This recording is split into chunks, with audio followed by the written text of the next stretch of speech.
There is yet another humanitarian crisis at Rikers Island jail in New York.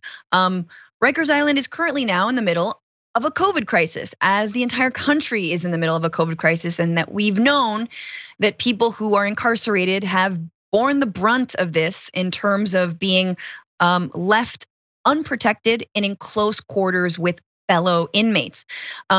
So Rikers Island is in the midst of an emerging COVID-19 crisis as number of confirmed COVID cases among inmates has exploded over the past 10 days, nearly doubled from Monday to Tuesday, as the head of the New York City Police Department of Corrections said on Tuesday in a letter to judges, district attorneys, and public defenders. Until 10 days ago, the number of inmates testing positive for COVID hovered around 1%, but on Monday, the rate had jumped to 9.5%, and on Tuesday, the rate rose up above 17%. So it's just exponential. And again, this is New York, right? New York, which already among the general population, the amount of infection has been exponential. So you can imagine what it's been like on Rikers, a place that we'll get into has a terrible, terrible track record. Let's talk about vaccinations in among the population. So only 45% of the inmate population has received one shot of the vaccine, while only 38% are fully vaccinated. Now, I don't know the specifics about how and why there's only 38% fully vaccinated. Is it, inmates' choice? Is it the incarcerated's choice? Is it because there's lack of access? Are they being denied access? I think that's something that we have to continue to follow. And I'd be interested in learning more about.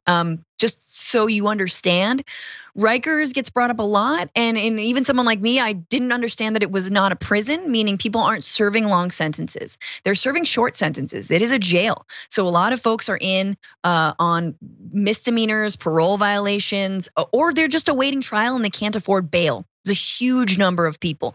So just look at the conditions that people are being held in. So this is inside Rikers. And this is Olayemi Alurin writes, is it any surprise that COVID is running rampant inside when this is what people are being subjected to? Is there any surprise why people haven't died already? So you can just see, it's a little bit difficult to tell, but it's like fisheye lens here, which makes everything look bigger. This is tiny. Everyone's got what, 2 feet? You see 20 people packed into, I don't know what kind, this tiny, tiny cell. Which again, these are holding cells, but people are here for weeks and months at a time. Usually holding cells are smaller, but Rikers has this practice of keeping people there. And okay, what kind of people? Let's talk about it. So 90% of those incarcerated at Rikers are Black or brown. The city spends an annual $550,000 per incarcerated person, compared with $28,000 per student in its public schools. My God, and you still wonder why we say defund the police. It's defund and refund things like schools. $500,000, more than $500,000 to keep a young Black or brown New Yorker in Rikers on these conditions? Come on. So this is on the backs of a lot of other news that's been coming out of Rikers, including, let's go to the next graphic, 9, the fact that it's difficult to find corrections officers who are blowing the whistle on the conditions there. So in July, corrections officers union sued the city over working conditions. Officers told reporters they feared the place. These are the corrections officers fearing the place.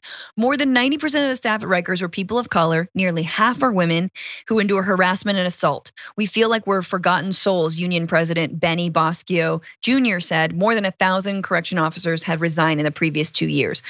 Well, here's the thing. When you treat people like animals, that's in turn how you will be treated, right? So there is a vicious cycle that happens in prisons and jails across this country. And corrections officers, I don't think are heroes, but every worker deserves some amount of dignity in the workplace. And if Rikers Island's corrections officers, who are usually the ones doing the violence, are saying that they also are subjected to violence, there is a problem. So going back a graphic, let's look not just men sleeping on the floor of intake cells, but defecating in plastic bags. Violence is rife, inflicted by inmates and guards alike. Emergency, quote, probe teams with officers dressed in riot gear and wielding batons and pepper spray regularly burst in to suppress disturbances, banging heads against the walls, slashing wrists, attempting suicide. Detainees were harming themselves at the highest rate in 5 years. So this is just before, this is a report that was released in May. Apparently the Department of Corrections head resigned, the commissioner resigned hours before this report dropped. Good look, probably the best thing to do.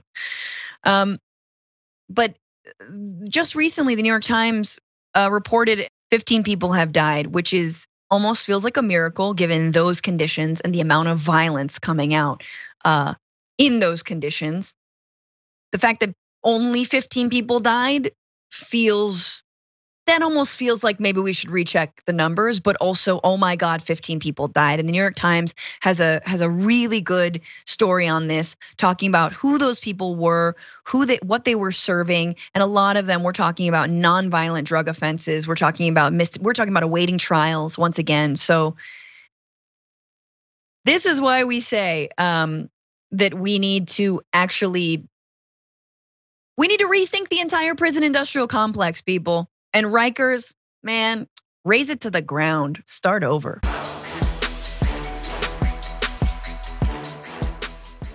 Check out the Damage Report podcast each day, wherever you get your podcasts, whether Pocket Casts or Stitcher or iTunes. You can join me as I give you the news and stories you want, with a range of co-hosts and interview guests jumping in on the fun each day. Again, that's the Damage Report, wherever you get your podcasts. And if you get them at iTunes, don't forget to rate and review. Sometimes I'll read them live on the show.